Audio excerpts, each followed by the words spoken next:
All right, let's get to our Week 13 ATB Top 12 rankings. We're going to start off with a new number one, but it's an old number one, and we talked about them. They haven't really been the only team in the country that hasn't been tested, and that's got to speak something. That I know the schedule has been soft, but that's got to speak volumes. The number one, Ohio State Buckeyes. Just another ho-hum 48-10 victory over UCLA yesterday. They didn't have Carnell Tate. They didn't have Jeremiah Smith in the second half, but they just kept rolling. They get Rutgers at home, and then they get the big one at Michigan. And that they're all focused on that one. They want to win that game. Obviously, if they don't, and I saw someone on X, I think I texted you, Peter Burns, right, who talking about they should lose that game and get Michigan into the playoffs, and that knocks out an SEC team, and then Ohio State. I'm like, just ridiculous. But Ohio State, they keep rolling, man. The number one. Yeah, I mean, again, right now they just don't seem like they have a weakness. It just feels that way. I mean, I know they haven't again played one of the top tier teams in college football, but when you watch this team play, bro, like they're they look like the best team in college football, and it's not just the results against weaker competition. I mean, they're doing to this weaker competition what a really good team should do. They're just blasting them, and they're great along the defensive front. Their front seven's legit. Their secondary's legit.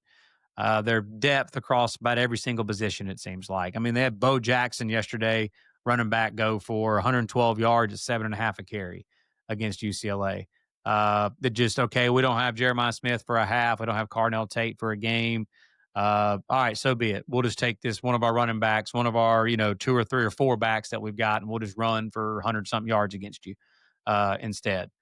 So, yeah, I mean, like you said, another ho-hum performance, but another impressive just beat down of another team week in and week out. We watch all these other teams struggle with a lesser opponent at some point during the year. We've not seen Ohio State do that Yeah. this year. Number two, Indiana Hoosiers. Just another ho-hum victory over Wisconsin, 31-7. They get a bye week before they play the Old Oak and Bucket game up at Purdue. Indiana is a lock for the college football playoff.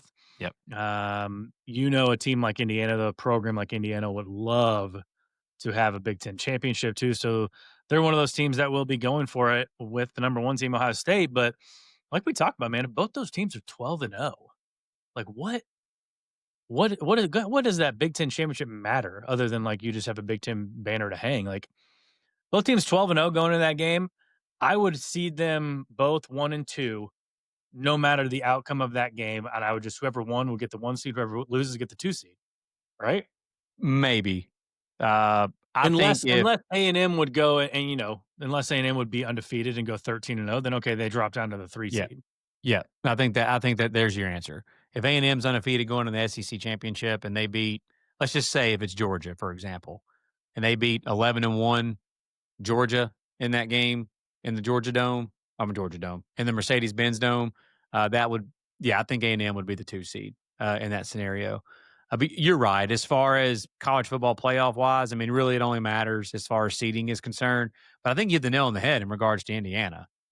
I mean, they absolutely, I think, will be playing their freaking hearts out to win a Big Ten championship and to have an undefeated regular season, an undefeated Big Ten season, and be Big Ten champs like that. They absolutely will in that scenario. I want to mention, though, you say ho-hum performance. I agree. They took care of business against a much weaker opponent. Wisconsin defensively has caused problems for a lot of teams this year. Yeah. And Fernando Mendoza went 22 for 24. He had a Julian Sayin type game where he threw more touchdowns than incompletions in a game. But yeah, 22 for 24. Let's just call it 299. We'll just say 300. 22 for 24, 300 yards and 4 tutties, no picks. Wow. Pretty good performance. In Fernando Mendoza's last 4 games at home, he's thrown 16 touchdown passes and 15 incompletions. He's now even money on FanDuel to win the Heisman Trophy. And I think if it's 12-0 versus 12-0, whoever wins that game is probably going to win the Heisman Trophy. So I guess that's one more thing to play for. Yeah, I would agree with that. And let's just mention him one more time since we got to mention him for the first time ever last week. Mm-hmm. Bro, this Charlie Becker. Yeah. like, exciting White, just Yeah. running around at wide receiver for Indiana, 5 catches, 108 yard, 21.6 per grab, and a tutty.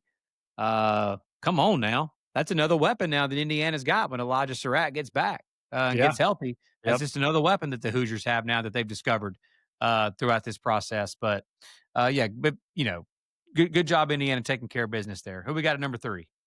Number 3, Texas A&M. They dropped down from number 1. Obviously, they won the game. So we're gonna dock them a little bit for that. But yeah, we talked about them already. 31-30 comeback victory over South Carolina. Marcel Reed looked really, really good in the second half. The whole team looked really, really good. I mean, you couldn't look much worse than they did, and with all the drops and everything in the first half. But now A&M, I believe they get Samford this week. Should be a victory, and then they go to Austin to try to take down the Horns and get to their first ever SEC championship game. Yeah, I mean, again, that A&M is nothing else to be said other than what we already talked about earlier, that the culture that Mike Elko there has built, the ability to come back from 27 points like that. They put the graphic up during the game. SEC teams up to that point, when they're down 27 in SEC play, were 0 and like 200 zillion. Uh, 286, yeah. yeah, it's like 0 and 280 something Yep. in that scenario. So that was history. History was made in that spot. But yeah, I mean, at this point, they're in the playoff. It's just a matter of, are they going to be the 1 seed, 2 seed, 3 seed, or do they lose to Texas? And if they were to lose, if they make it to the SEC championship game and also lose that game, like, how far do they drop in the, like, far as the seeding is concerned? But at this point, the Ags are in. So what a that win was huge for many, many different reasons. Just ask Alabama, their loss to Oklahoma, that now Alabama's forced to where they have to win their huge rivalry game at the end of the year to get into the playoff. Yep. A&M, I know you don't want to lose your rivalry game, but even if they do lose the game, the consequences of that are going to be, dang, we lost to our bitter rival that we never want to lose to. It's not, our season's over. Yeah. Yep. Number 4, the Georgia Bulldogs, convincing win over Texas, 35-10. And I mean, they're right up there with A&M in my mind with like the class of the SEC this year. Yeah, I mean, there's just no weakness right now for them. Yeah. They've gotten better. We talked about it earlier in this episode that it's just wild to say this because, like, we're talking about Georgia. What a coaching performance that Kirby Smart and his staff has done as far as all of these teams that we are mentioning right now in these rankings.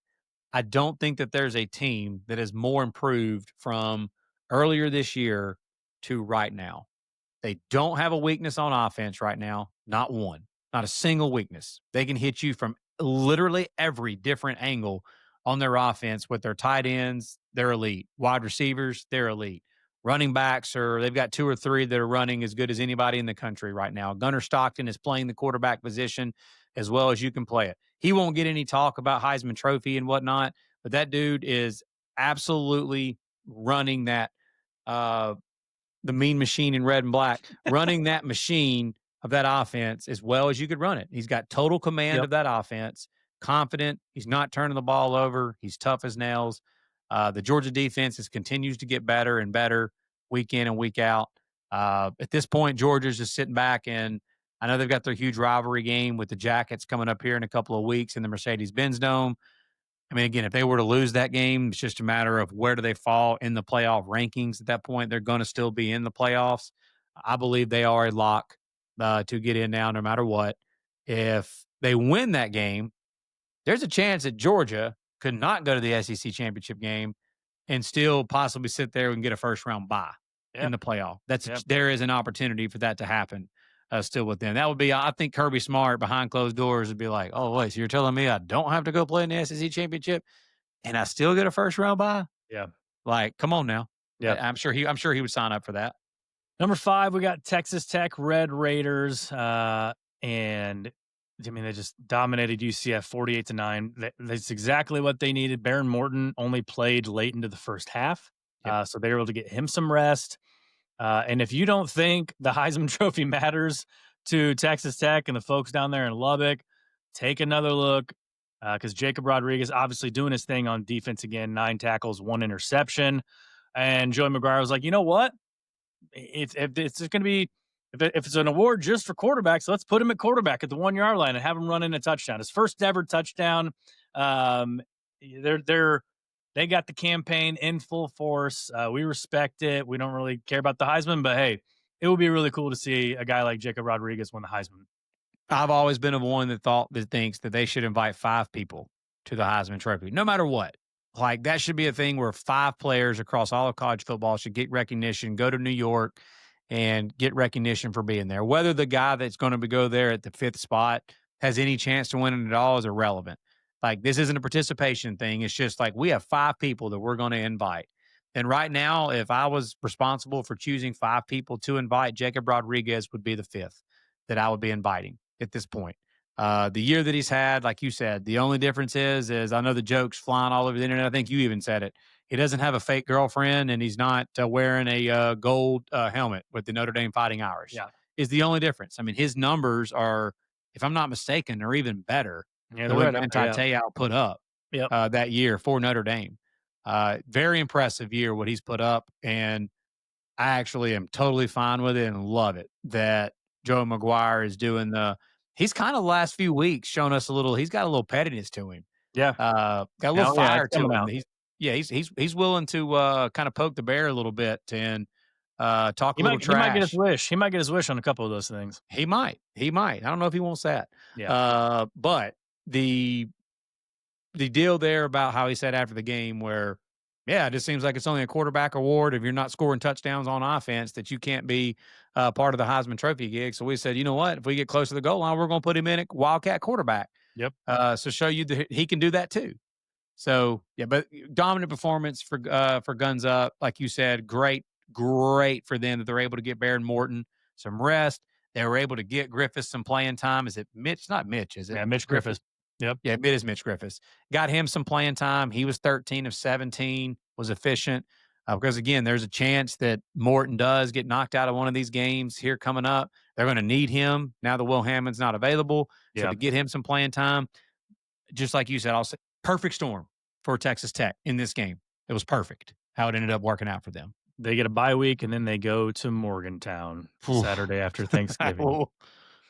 Not an easy place, bro. Not an easy Nope. place. And the reason why I think it's even funnier is I think you know why. Before this season, Oh yeah. when we had Josh Abbott on, I did mention, what if Texas Tech sitting there, all they got to do is win Mhm. last week of the season, get into the Big 12 championship, college football playoffs are on the line type stuff.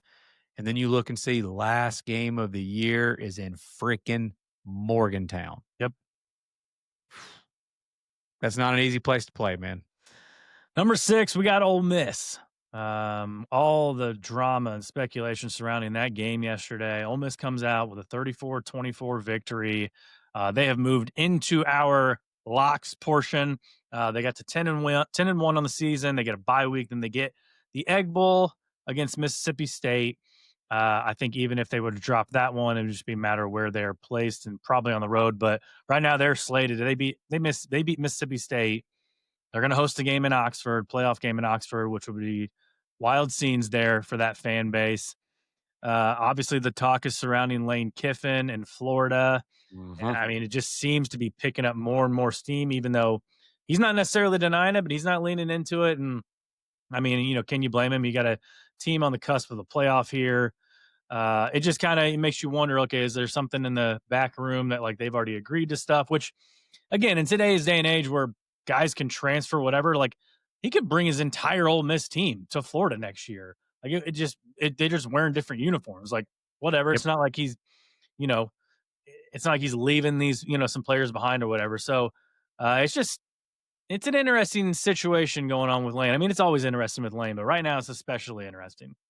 It is, man. And I can't imagine, again, just as far as he's concerned, how tough that was this past week with everything that's going on. Imagine if that game had been played in Gainesville. Oh, I know, man. And look, let's bring ourselves to a human level here. I know we like to bag on people or make jokes and whatnot. On a human level, like, that this is outside of Ole Miss fans, I think everybody realizes this is a tough decision for him. Yeah. Like, Ole Miss has been nothing but good to him, great to him. It's a perfect situation for him. Even outside the football stuff, like, the dude is a family man again. Like, his ex-wife, Layla Kiffin's living there with him. Like, they're his son's playing at Oxford High School in Knox. His daughter goes to Ole Miss. I mean, there's just everything good is going on right now at Ole Miss, and a job that he's always coveted. His not I'm going to say his mentor, but like his hero growing up, Steve Spurrier. One of the reasons he wears a visor, all that stuff. He adored Florida growing up, and he's got an opportunity. He's going to have the opportunity to go coach there. And I'm not saying that's where he's going to go, but that's a tough situation for him, man, to coach in this game this week with all of the outside noise that was going on around it. And you know my thoughts on him. I've always been a Kiffin fan, even before people were a Kiffin fan. Uh, I loved him to death when he was the OC at Alabama, and just happy for him, man. What he's got going on right now, because he's the belle of the ball. He's going to have his pick to do whatever the heck he wants to do, and he's earned that for what he's done at Ole Miss. I talked about it in the preseason.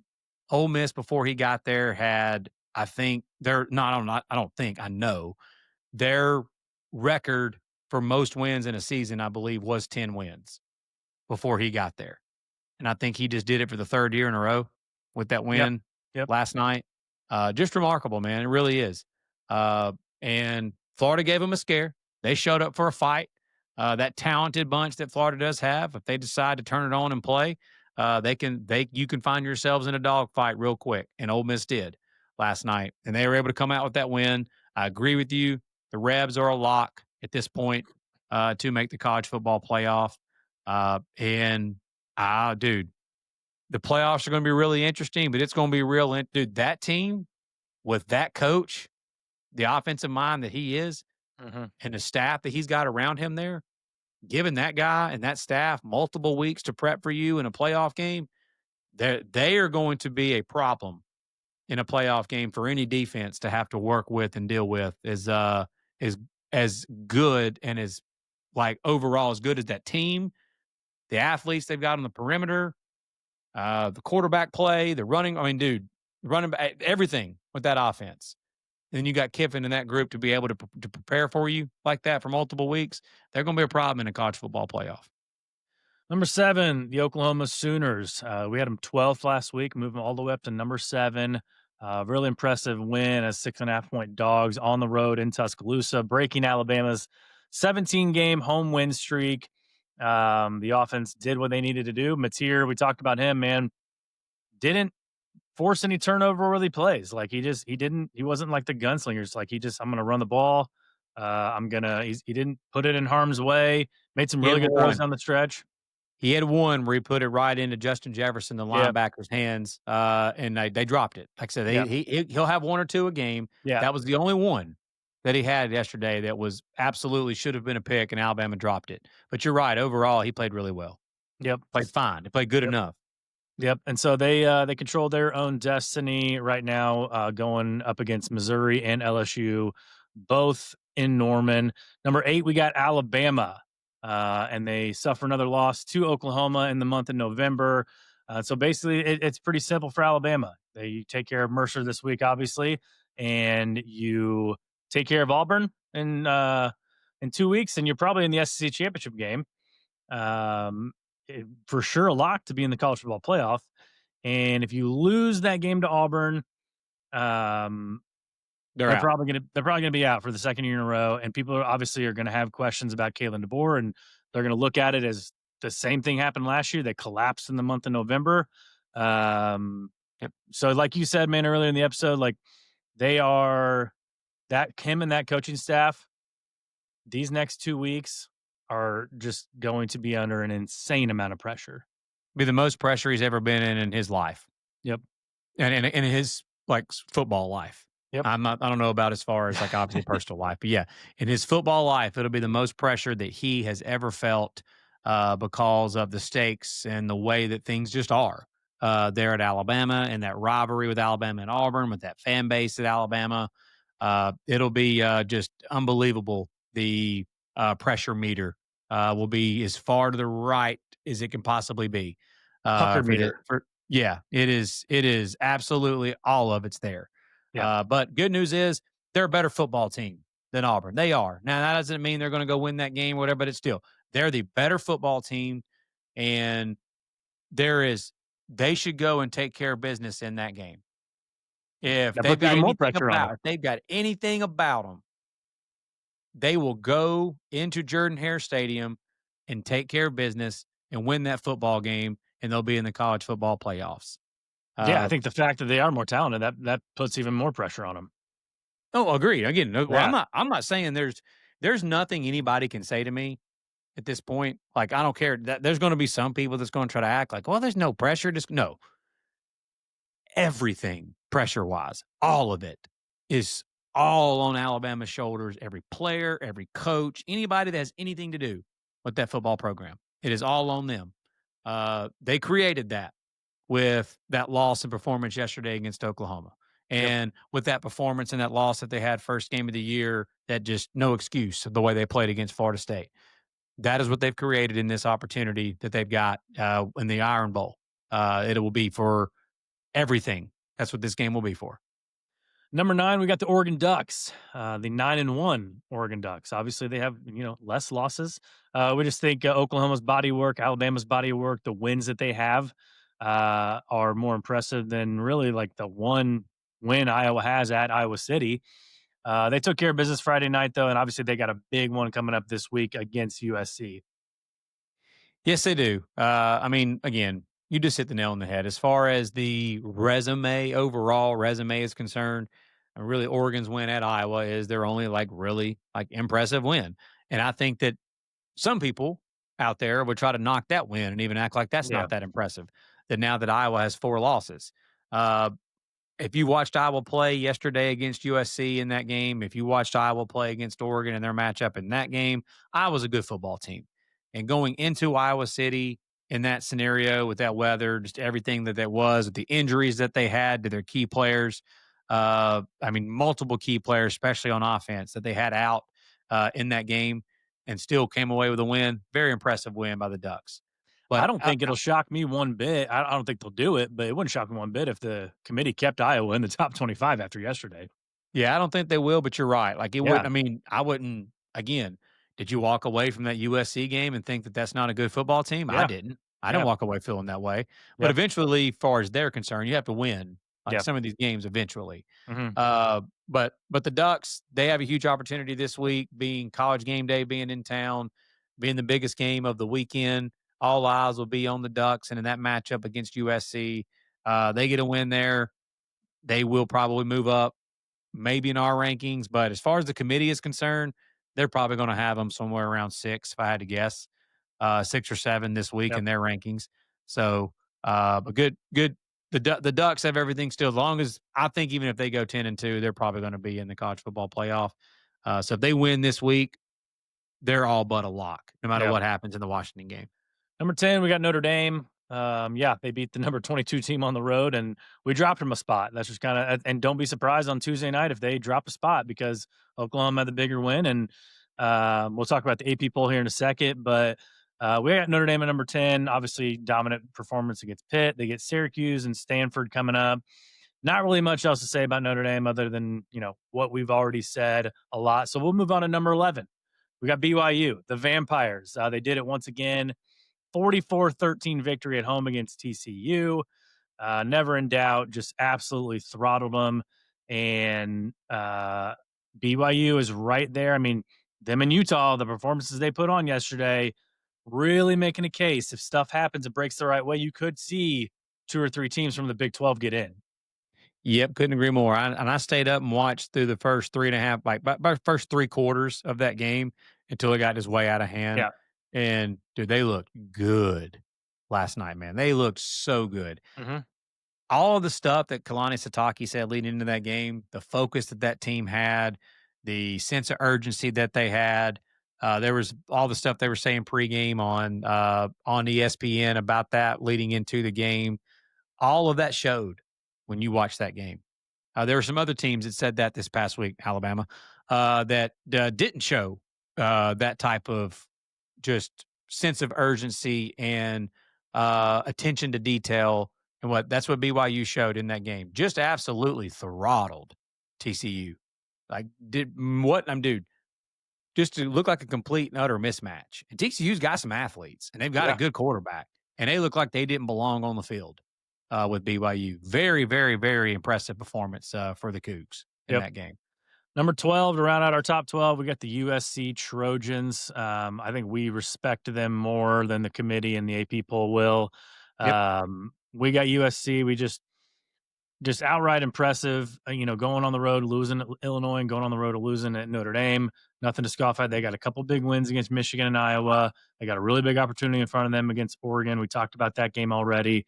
We're going to talk about that in length in our preview episode coming up here later this week for week 13. Game day is going to be there and everything, but just impressed by the physicality against Iowa coming out that victory in weather that they're clearly just not used to playing in Los Angeles. Yep. Again, I'm USC wins against their win against Michigan. A couple of teams it's going to be that the committee probably will have ahead of USC and the AP poll who they'll have ahead of USC. I don't know that they've got better wins than what USC has right now. And again, I'm still impressed with the fact of how they played, even in a loss on the road at Notre Dame Yep. in that game. You and I both have Illinois ranked probably higher than some other Hmm. folks do. USC's one of their other losses on the road in Champaign at Illinois. That's not a bad loss. So their resume overall is solid. And if you haven't watched this USC team play yet, then probably sit this one out. But they're a solid football team, man. They are. They're a lot more physical than they've been since Lincoln Riley's been there. They've got not arguably, if you look at the numbers, they are one of the best offenses in all of college football from a yards per carry perspective, from a passing yards perspective, just overall, man, they're a solid football team. And they've got everything to play for this weekend when all eyes will be on that game in Eugene against a really good Duck squad. Yep. So looking at college football playoff predictions here at our bracket, the first four out that are just sitting there lurking for an at-large spot, we got Utah, BYU, USC, and Vanderbilt. Just on the outside looking in. Right now, we got Ohio State 1, Indiana 2, A&M 3, and Georgia 4 getting the buys. You got an 8-9 matchup in Tuscaloosa, Alabama against Oregon. That's the matchup everybody's wanted to see for a Dan decade and Lanning. a half, right? Yeah, Um, and Dan Lanning versus Kalen DeBoer again. oh man, that would be a fun game to watch. 5-12 matchup, Texas Tech in Lubbock against Tulane. We got Tulane getting that 12th spot right now. That will be a fun matchup there. Ole Miss, Georgia Tech in the 6-11. And then how about this for a 7-10 matchup in Norman? Notre Dame going on the road to play Oklahoma, and the winner gets Indiana. That would be a fun one too. So that's kind of what our bracket looks like. You could talk about the AP poll. Four newcomers to the AP poll. We got Houston and Willie Fritz at 25, Tulane at 24, Mizzou at 23, and North Texas coming in at 22. So you get some G5 love there. JMU's at 21. So you got three G5 teams there, 21, 22, and 24. So it'll be interesting to see what the committee does on Tuesday night and if they go with the AP poll and JMU gets the nod and will be the highest ranked team. We'll see. I mean, we tend to think it should be Tulane here. Um, Tennessee, UVA, they're still at 19 and 20. Michigan didn't move a single spot because they just didn't look impressive at Wrigley Field. It was a borderline home game for them, and they still Yep. struggled to beat Northwestern. So I think they're just luring everybody into taking Ohio State in the points in a couple weeks, and we're not going to fall for that trap here again on ATB. Texas dropped down 7 spots to number 17. So they are the highest ranked 3-loss team. They're actually in front of Michigan and Virginia. So we'll see what the committee does with them on Tuesday. USC's up 1 spot to 16. Georgia Tech moved down to 15. Did not look impressive against Boston College. They've looked a little suspect, obviously, in their loss to NC State. So they are kind of, faltering down the stretch here and just not looking like the Brent Key Georgia Tech Yellow Jackets that we have known to love. Miami at 14, Utah 13, Vandy 12, BYU 11. This is kind of shocking. Alabama dropped down 6 spots to number 10. Um, I would have thought they would have kind of had a little bit more respect for them. They did bump OU up to 8 and put Notre Dame right in between both of those two. So you got 3 8-2 teams there. Obviously, we think that Notre Dame out of those three has the weakest resume. I know they got the best losses, but best wins over USC and Pitt. I don't think they come close to kind of what Alabama and Oklahoma have done. So, again, we'll see what the committee does on Tuesday night with those three. Oregon and Texas Tech have tied for number 6 behind Ole Miss. They put Ole Miss at 5, which is you kind of see them going to go in line with the CFP. And they didn't do that here because Texas Tech was ahead of Ole Miss in the college football playoffs. So that's interesting there. What they'll do with those teams. And then Georgia 4, A&M 3, Indiana 2, and Ohio State 1. It is interesting on the Alabama, Notre Dame, Oklahoma deal Yep. there, but uh, I mean, I'm going to be interested to see what the committee does there too, because if you just want to go by eye test and who you think the better football team is, I mean, I think you can make a strong argument, man, that right now Notre Dame's a better football team Yeah. than Alabama. Resume wise, I know it doesn't show that, but yeah, I mean, if they come out and if they say it with their chest, if they have Notre Dame ahead of Alabama, that's the reason why. Then okay, so be it. But I agree. I tend to agree with what we have. That I think they'll have Oklahoma 8, Alabama 9, Notre Dame 10 is what I think they'll end up having. But I won't be shocked if it's that right there. What you just showed, what you Yep. just said, that the AP has. Yep.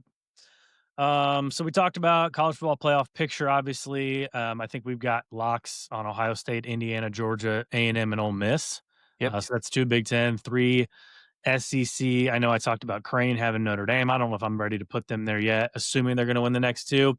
But again, that all depends on where the committee has them on Tuesday night. If they got them in front of like Oklahoma and Alabama or sandwiched in between, then I'd be like, okay, that's enough respect. Maybe you can say they win their next 2 games. They're not going to fall out of that top 10. I have them as a lock. Okay. So that's like, That was what I didn't wanna say before the Pitt game that I stopped myself last week, and I yeah, told you, I said, "Out of respect for you being, like, my homie and one of my yeah, best friends, not just a podcast, ATB part a yeah, co-host here, yeah, I didn't wanna jinx it." But, I agree with Crane. At this point, I have them as a lot. I do not see the committee dropping this Notre Dame team out. The casuals can sit around and argue and all that all they want. Well, Notre Dame's resume, whatever. When you watch this football team play, they're one of the whatever best teams in the country, and they're going to be in the college football playoff if they're 10-2. Which again, something cataclysmic would have to happen yeah. for them to lose to Syracuse and Stanford. So yeah, that's kind of what we're seeing right now. Half the field possibly locked in. Yeah, We'll be back. Obviously, like I said, Tuesday night live for the CFP ranking show. Join us on YouTube. Join us on X for that, and then we'll be back later on in the week for our Week 13 preview show. We talk about USC, Oregon.